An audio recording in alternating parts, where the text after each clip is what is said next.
This is the same network that won't let the Simpsons die. Okay, this should have been dead. Like, I don't know, not episode, like season 9. Okay, all right, just done. We're done. Guardians now. I don't want to be mad at this hour. Guardians now. I don't want to be upset and wake people up around this time. I just noticed that I oh my god, I just noticed that I named this podcast the wrong thing, basically. Yeah. Oh well, we're gonna need to rebrand everything. You can change it later. You can change it later, Mr. Insomniac. Yep. All right. Sorry. So Guardians of the Galaxy. No problem. Guardians of the Galaxy came out last what is it? Last Friday. Yeah, I saw it. I saw it Wednesday, actually.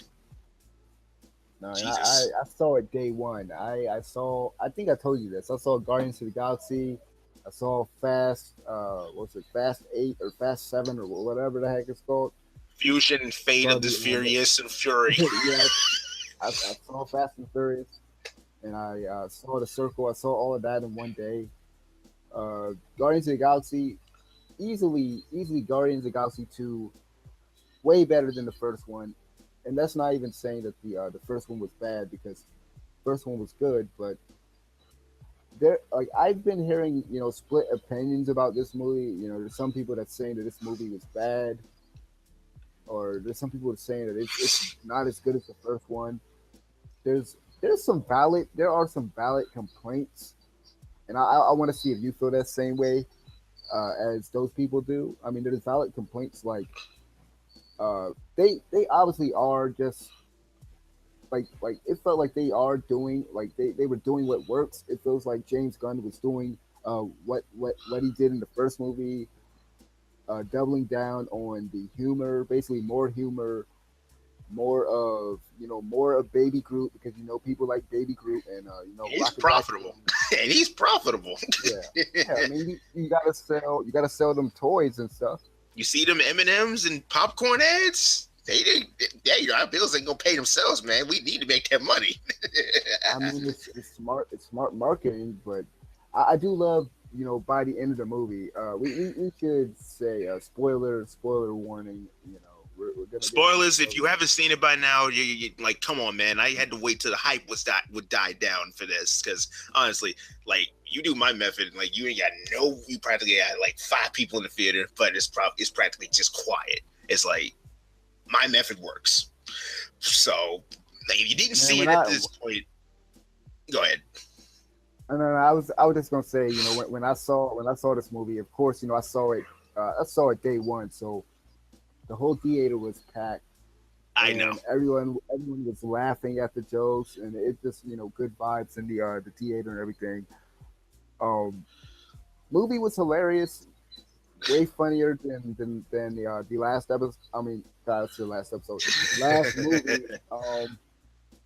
I will say this: there are a few things that I personally, I won't say that I didn't like, but I'll just say that I get that those are that these things are basically negatives, or like, I guess, bad parts of the movie, or whatever you want to call it. But one thing that I thought was kind of strange, because I will say this: I like Drax in this movie. I think Dave Bautista has pretty much done a better job in this movie, and I didn't really care for Drax in the first movie. I thought that in the first movie, Dave Bautista's acting was just okay. It was bearable. And Drax was annoying. Like, Drax was kind of annoying in the first movie, but in this movie, he's the right type of annoying. Like, he's annoying in a way that is kind of just like you could tolerate it. I guess it's the best way I can put it. Like, he's just that type of dude. Like Drax acts like this type of character that just like, he's just fearless. He's gonna do whatever, and he was just frying basically everybody. Really, all of the Guardians in this movie were just basically talking about each other and frying each other. And I just love the humor in the movie. But I do think that Drax's character it doesn't fit with what we saw in the first movie. I think that is a valid complaint if that is one of the things that maybe somebody might have not liked about this movie or might think that is something that is kind of wrong with this movie is that Drax's character seems like Drax in this movie seems way different than Drax in the first movie. Yeah, I could see people's complaint Because on that. you remember in the first movie he couldn't understand humor or something like that. Like, he couldn't understand Or sarcasm. uh sarcasm or something like that. But then in this movie like Drax is making all these jokes and stuff, so it kind of doesn't fit. It was just like I think the most roasting he ever said was like he did roast a few people like in the first movie, like even to what? Go ahead. No, go ahead. Like when Quill went back to get his Walkman and everything, he goes back like, "Tell me, Star Lord, what did you retrieve?" He's like, he hands him the Walkman. He's like, "You are an imbecile." I'm like, Oh yeah. "You are an imbecile."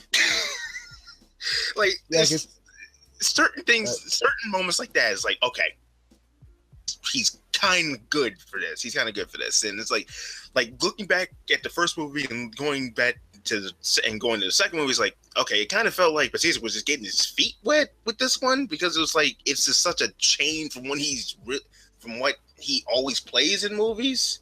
He always plays a serious tough guy every time, but in this case, I've never seen him in anything. I think I might have seen him maybe in one movie, but I've never really seen him in anything outside of Guardians. Well, he always plays like some big beefy bodyguard dude, so he never has any character. So this is really the one time I can actually say like he legitimately actually has some character in a movie. So, and it really surprises me that he was roasting everybody. You told everyone knows your deepest, darkest secret. You love her.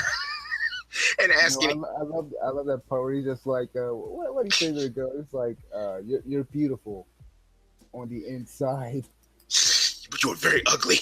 You are hideous. I'm like, oh my God.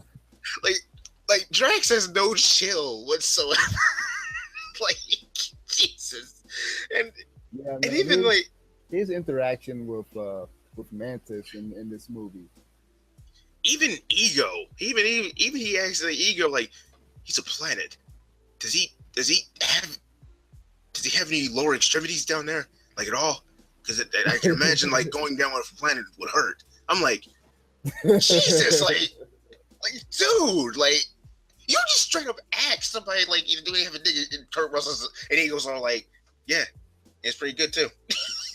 Yeah, it's pretty good too. I'm like, oh, really? I'm like, the comedy was just too on point for me to not to. Yeah, I just love it. The comedic timing in this movie is freaking perfect. You just brought up Kurt Russell. He was playing the villain in this movie. He was playing Being Planet. I loved him in this movie. Like it's weird because I could have sworn he wasn't he like didn't he play Robin Hood in some movie? Let me think about something else. I can look that up. About different actor, probably, but like seriously, how, dude? Your name is Ego. Like, how are you not gonna be the villain? Your name pretty much gives it away. It's like this, and I do like how. Let me get this out before I forget. Like how the movie starts off with the plant, him planting, like Ego planting the plant in the earth, and that like we go inside the plant, and it pretty much is foreshadowing to how it's gonna play out later on. Like they go inside the planet in order to kill Ego. Remember, we go inside the planet at the beginning of the movie, and then we have to go inside the planet in the middle of the movie. I'm like, oh, so that's why we went inside the planet. Okay, James Gunn, you okay. Okay, you sly bastard. All right, all right, Okay, all so right. here is something that I think maybe some people might find an issue with is Ego's plan, basically. Kurt Russell's plan in this movie. It might come off as maybe a little convoluted. But I was trying to think about this earlier.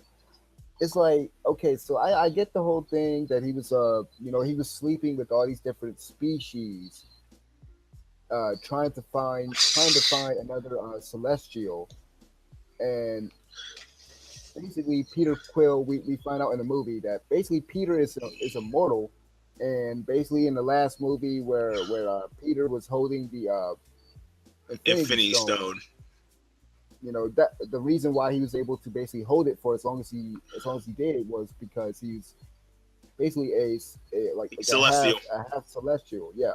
And so what I kind of didn't, it's not that I didn't understand it. It's kind of like I can kind of understand if somebody were to think that the actual like the villain's his like motivation is kind of sketchy because it's like, okay, you you're planting all these different trees or fruits or whatever in all these different planets and stuff, and it's like, okay, so he wanted to take over the universe, I guess. He wanted to take over the universe, and what like I didn't really kind of, it's not that I didn't Ye- understand it, but it's like it isn't it's as clear because kind of hard to follow, given like they don't really have a villain for that. Like in Thanos, like isn't that yeah. his goal? Like this doesn't really feel as clear cut as like Ronin in the first movie. This just kind of feels like, okay, is this like a taste of what Thanos is going to be? It really wasn't as clear cut as the first movie. I get what you're saying. Yeah, and it's like, sorry man, I almost lost my train of thought there. So it's kind of like, because it's crazy that you mentioned Thanos, but it seems like with this character, because when he's explaining to the Peter Quill about his basically his origins and stuff, and he basically came to Earth, and then why he left Earth and everything like that. Like it just doesn't make sense. Really. I mean, it makes sense, but then it doesn't make It sense. doesn't at the same time. I get exactly what you're saying. Like I thought again, like his plan really isn't as clear cut as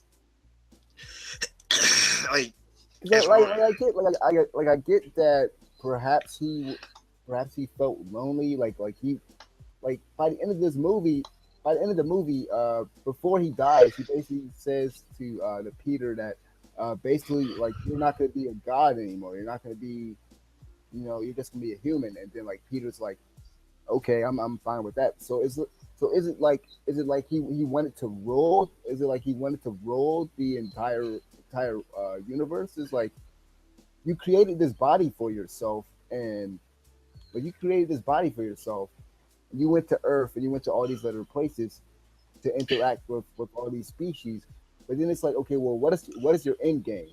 You want to turn all of the other planets like his planet, like his own planet. But it's like, okay, what?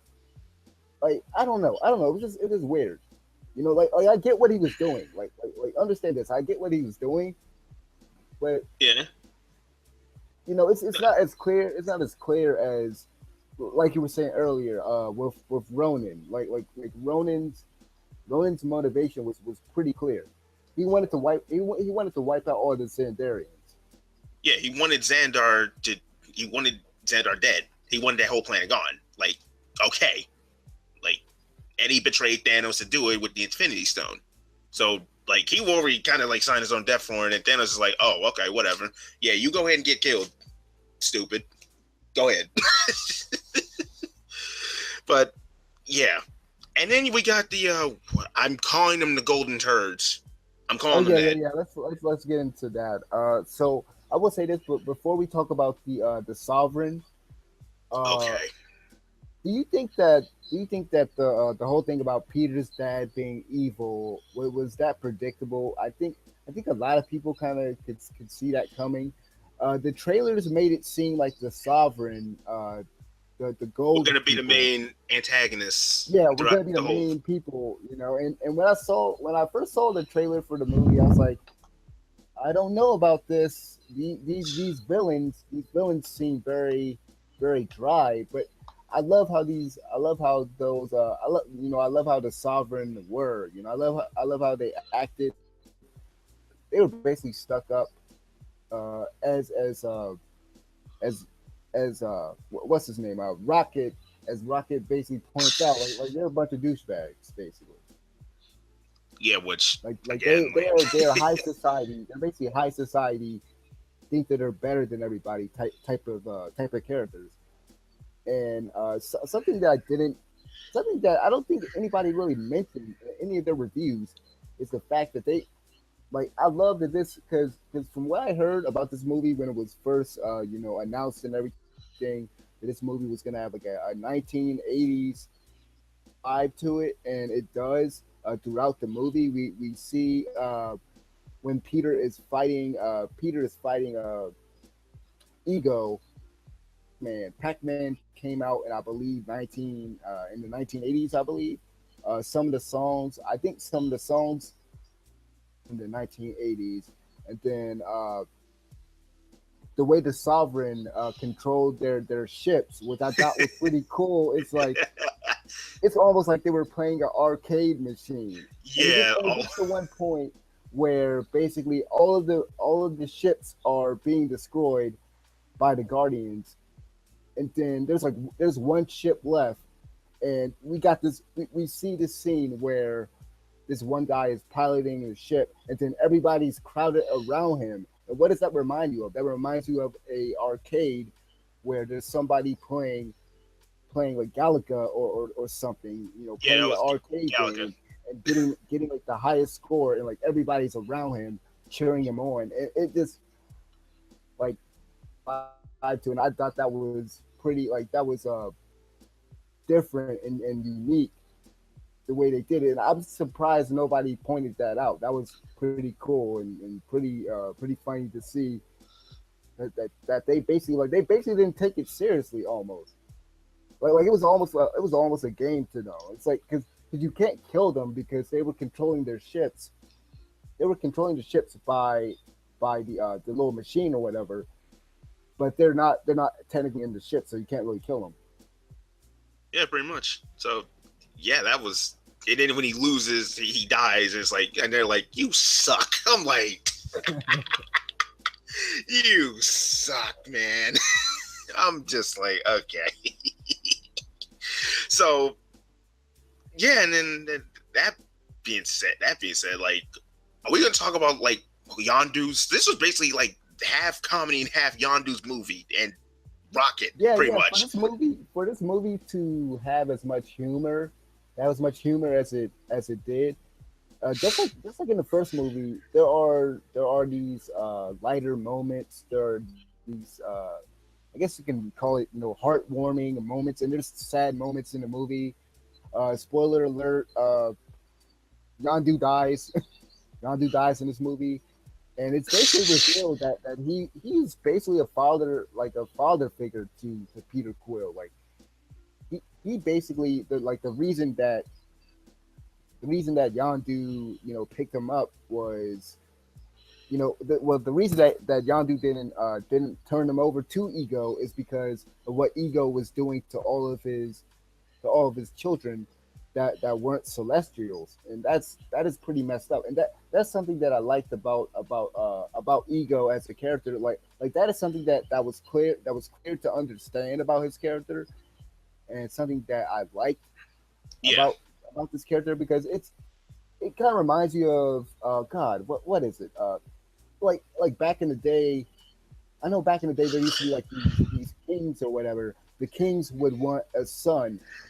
The kings would want a son, and they'll have sex with all these different women, and they'll end up getting daughters over and over, and they get mad at the women, and they end up killing the women or whatever. But at the end of the day, it's because of their genes. It's because of them, and it's sort of like that it's sort of like that with Ego, whereas he ended up impregnating Peter's mother and ended up finally getting the Celestial he wanted. And when Peter finds out that the Ego He put put that the tumor put the yeah. tumor in his mother, he just flips out and he takes the guns out and starts shooting him. That was a great scene right there. I'm like, kill him right now. I'm like, nah. Like, No next movie. No next movie. He comes back. No, kill him now. and I love the special effects in this movie. That's something I definitely needed to make sure that I pointed out in this review is that the special effects, like the effects that they used on God, what's the actor's name? God, what's the dude's name that plays Peter Quill? Chris Pratt. Chris Pratt. Yeah, Chris Pratt. The effects they were using on his eyes to make him look mesmerized Oh and yeah. hypnotized. And then that point where like he snaps out of it, takes the guns out and starts shooting Ego, and then we basically get to see his skeleton almost. And I love all the special effects in this movie, especially that one scene. And then there's a lot of space battles in this movie, and from Which makes like me. like I said this, I think I might have said this to my brother and to a lot of people. And I like to put this in the comments section just to see how pissy and how mad it makes people feel, especially all these Star Wars fans. Like, I'm not a big Star Wars fan. Like I watch the Star Wars movies and everything, but like I'm not too big on Star Wars. Like the first Guardians of the Galaxy, I said to myself, this is Star Wars to me. Star Honestly, Wars like that I can get honestly, behind. yeah. Honestly, I have to like add something to that. When I first watched Guardians, I'm like the first one. I was like, this is a space opera done right. I'm like, okay, you Star Wars Because it's guys can not like have. Star Wars. Yeah, exactly. This is like opposite Star Wars, and I'm like, I absolutely love it for that. That this is something that I can actually like look at over and over and over, and not get bored with it. With Star Yeah, Wars, like, it's like like, I've seen Guardians of the Galaxy like 4 times. I even saw it again before I saw Guardians of the Galaxy 2. and I'm Something that just this franchise does better than Star Wars is actually the space battles, because I don't care for the space battles in Star Wars. It's like I don't know what the heck is going on. All the ships look the same. I'm not invested in all that and all the lore and everything like that. Like it seems too far out for me, because I wasn't there at the beginning of Star Wars, and like I don't care to really go back and watch the episodes before episode 1 and 2 and 3. Like but growing up, Star Wars was boring. It was kind of boring at certain points where like they would just talk way too much exposition, right? yes, someone else said it. Someone else has finally said it. Like, No, because I'm pretty sure I'm not the only person that feels this way. Because like I no, think my brother felt that same way, and a lot of people felt that same way. Like if you grew up with like the episode 1 and 2 and 3 of Star Wars, it was like they're talking way too much. Shut oh up and just yes, like move on. And like something that this movie does right, and something that all the Marvel movies does right, is first of all they have good writers. It's always good writing. The humor is there, and even if it's a serious even if it's a serious scene, they're able to give you a serious scene, but then they're also able to bring a lot of levity to it. And something that I also got to mention is Rocket Raccoon. I know it's kind of like I'm jumping around there, but it's like in this movie way better than in the first movie. Even though I love Rocket Raccoon in the first movie, but in this movie they give him more. Like there's more for him to do in this movie. Basically, the main part of the main conflict is because of Rocket Raccoon. He steals the batteries, and it's almost hard to believe that it's Bradley Cooper doing the voice, because he does a great job. He really does a yeah, great job as Rocket Raccoon. yeah. Who would have thought Phil from Hangover would do such a good job a better job as a raccoon? Yeah, But and speaking of the voice acting, just to point this out, I mean, as much crap as I could probably give Vin Diesel for these Fast and Furious movies, yeah, he actually does the voice for Groot. I already knew that he was the voice of Groot, but I didn't know that he did the voice of Baby Groot. I always thought that. I thought that in the first movie, when they first showed Baby Groot, I thought that they were modulating his voice. I thought they were editing his voice. He actually does the voice for Baby Groot, and what's so surprising because Vin Diesel has a deep voice, and so it's like, how do we get this small little cute voice out of this dude that's like he's on steroids basically? So it's very surprising. yeah, yeah, I can see that. Yeah, because he wants you to remember that he is Groot. He's like, nah, no voice changer. No, I'm gonna, no, I will pitch my own voice. Thank you. No, if it's the movie, I'm gonna do it. And it's But it's obvious. This is obvious. It kind of goes without saying, but it is hard to actually say I am Groot in like 7, 8, 9, 10 different ways. So it's not like it's something that's like really easy, like anybody could do it. yeah, he puts in the work. Like he puts in the work for Groot. So I think that more or less makes up for it for the Fast and Furious movies. Jesus. But But anything else? honestly, like to get my stuff in, like space battles done right with the Milano, you know where the enemies are shooting at. Like, and again, R.I.P. Milano and R.I.P. Walkman, because Ego had to be a dick and destroy the Walkman. I'm like, oh no.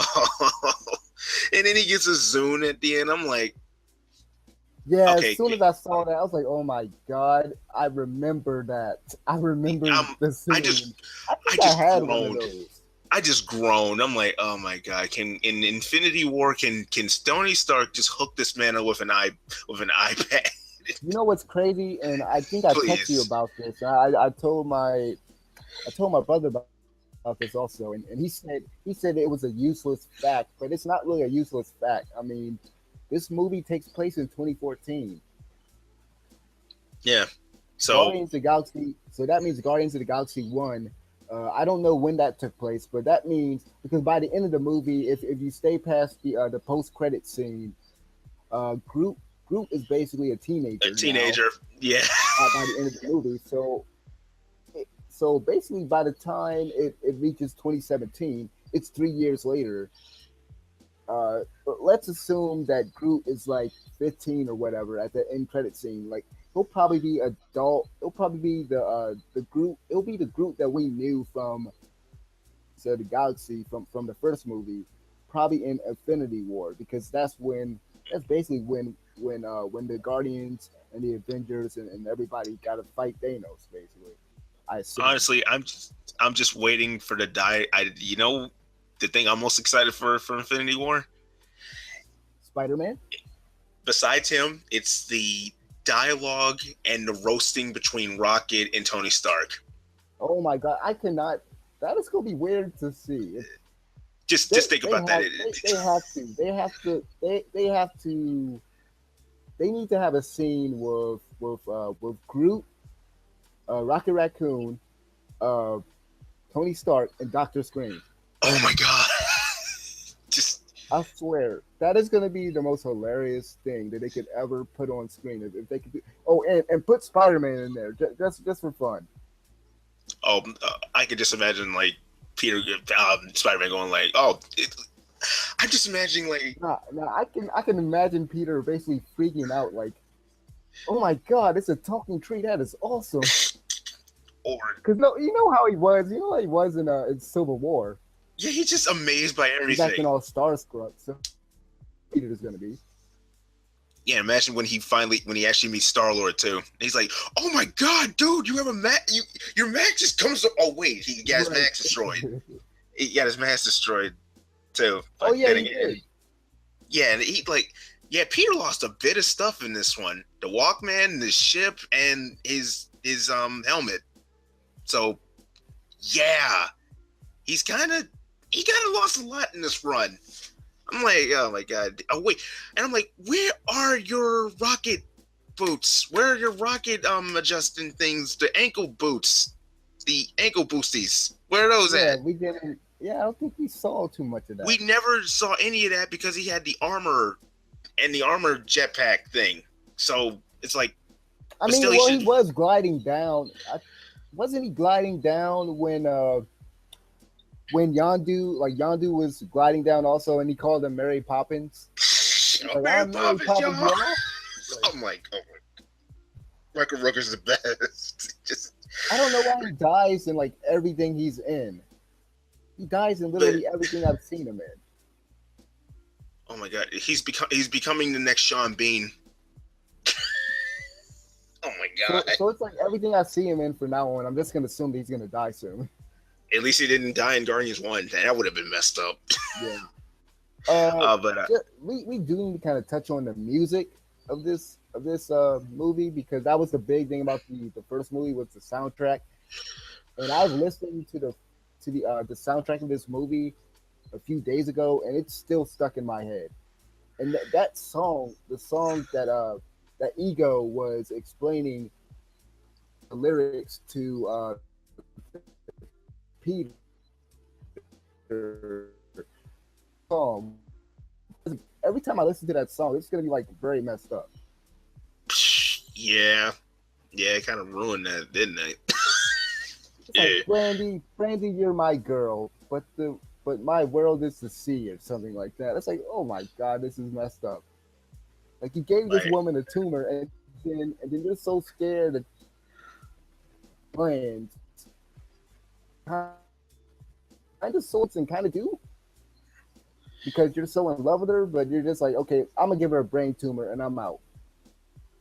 yeah, it's like God, if Ego wasn't a dick before, like oh, look at that, like he just jacked up the rating to kill him now. Oh, he destroyed the Walkman now, did he?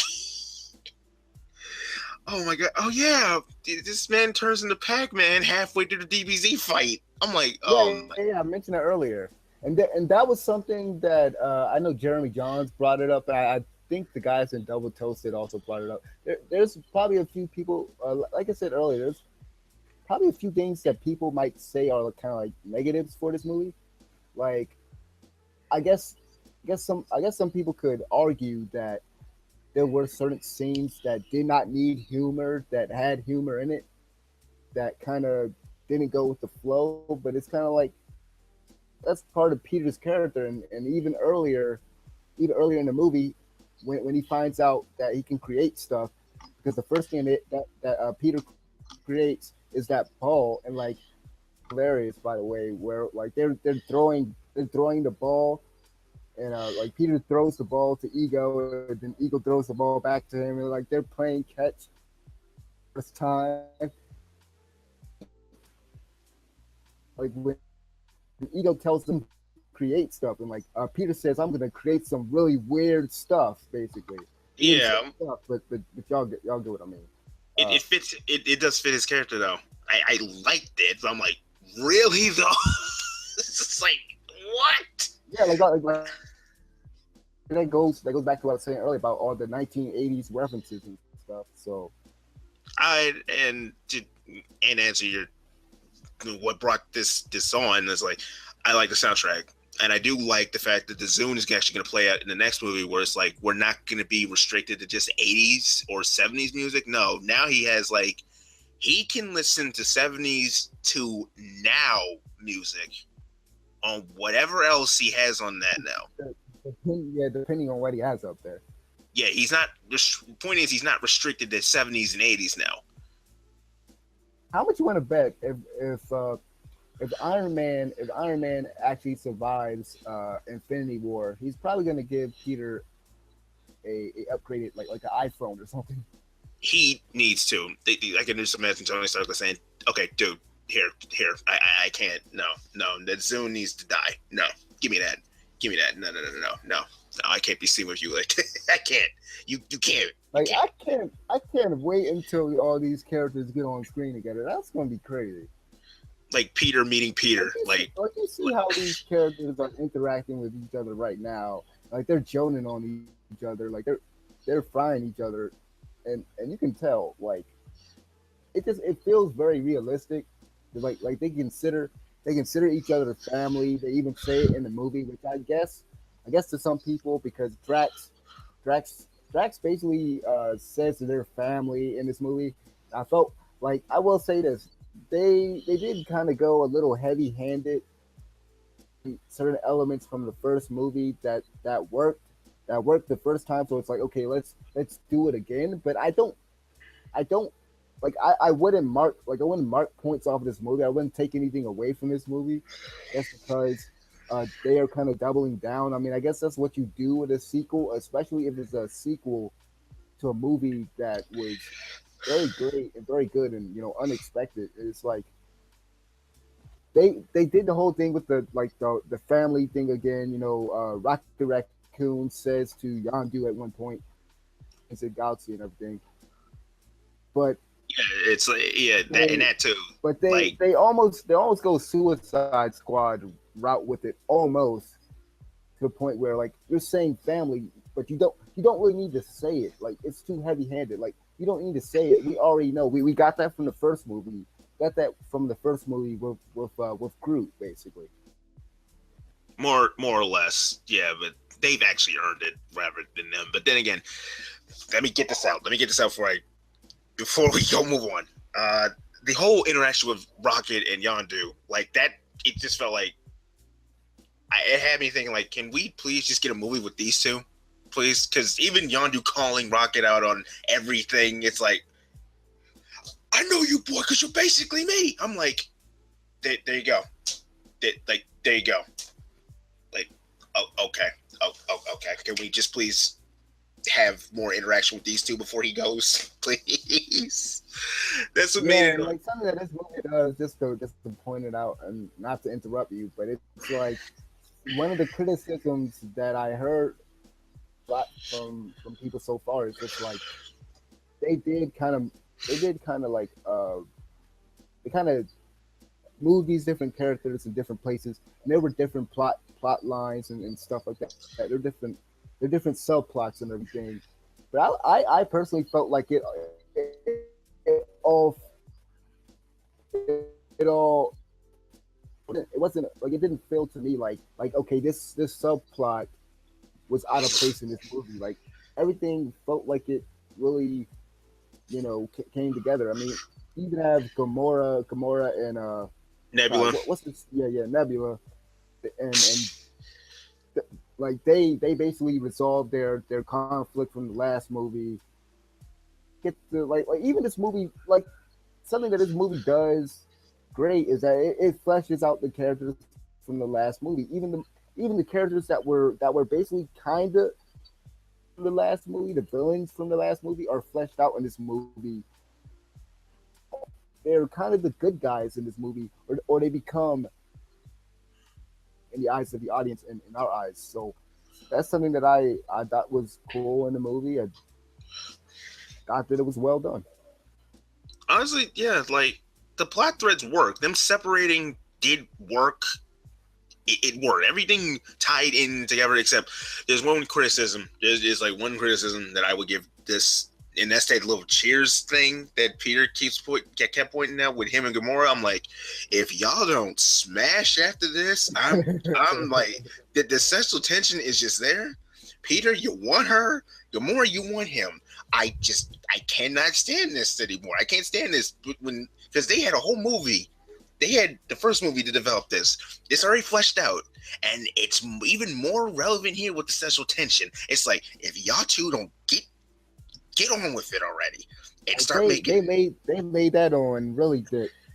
Yeah, I'm like, if y'all don't make some half white, half green children at the end of this, I'm gonna freak. I don't know. I don't know.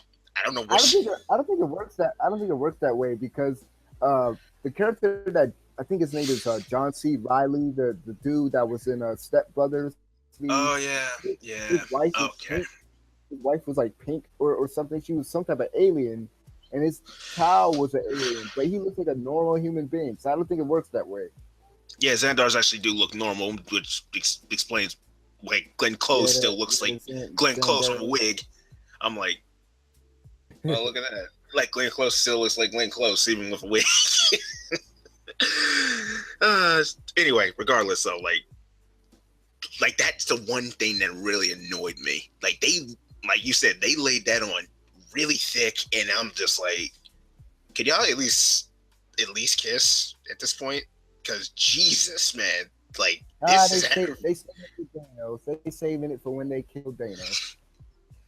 they better they better, but dude, I'm just thinking what the possibilities are gonna be with everyone getting together in Infinity War. I just want a whole 5 minutes of Tony Stark and Rocket just grilling each other. I don't even care. Like I could just imagine Tony saying like, "Oh, they have a living rat on their team," and Rocket calling him out like, "Oh, look at that, guys! Another rich douchebag that I'm gonna shoot." And then there you go. Like I don't know. Like what you I said just before. wonder. I know it's kind of off subject. We've kind of touched on this a little bit, but it's going to kind of pull a Avengers again, where it's like they have to come together. Like at first they're fighting, and then they have to come together. I guess they shouldn't do that. I kind of hope that they don't do that because it's Thanos, and he's the bigger threat there, and it's kind of like you don't want to really repeat what you did. And this is what kind of Guardians of the Galaxy 2 kind of repeats what it did in the first movie, but it also adds a few things. At least I feel this way.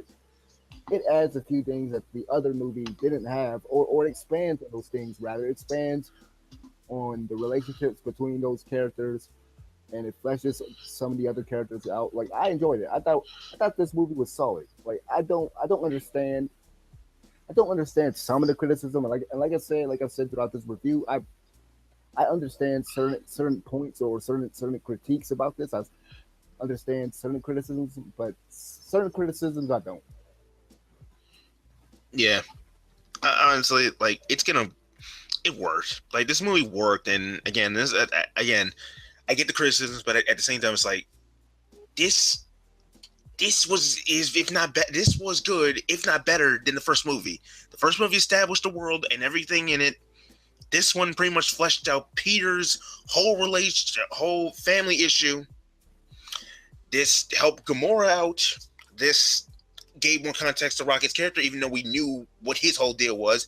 And this fleshed Yondu out for really being Peter's dad, really, pretty much. Blue Mohawk dad. So Hasselhoff. yeah, yeah, the David Hasselhoff bit. I cannot believe they got him for a 30, like a 5 second cameo. Like I Yeah, get man, this. I almost missed that too. I was like, hold on, is that David Hasselhoff? Yeah, they got him in for like 5 seconds and the sing like in a song on the soundtrack. Like, Wow. how much y'all pay him? Like, how much did y'all pay him for this?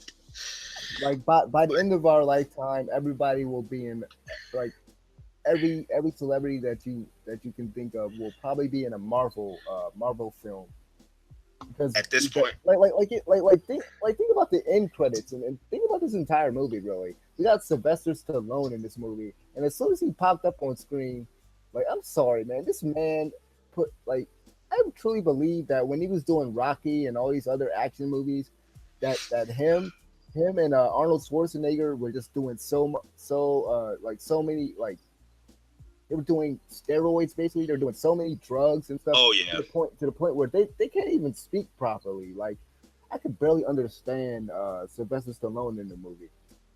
So I was like, I wish. okay, I could do without Sylvester Stallone.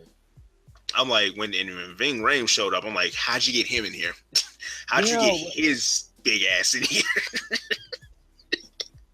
yeah. At first, I didn't even notice that was him. I was like, at first I looked at him. I was like, I want to say you're Debo. Okay, that's not Debo. That's not the dude from Friday. Hold on.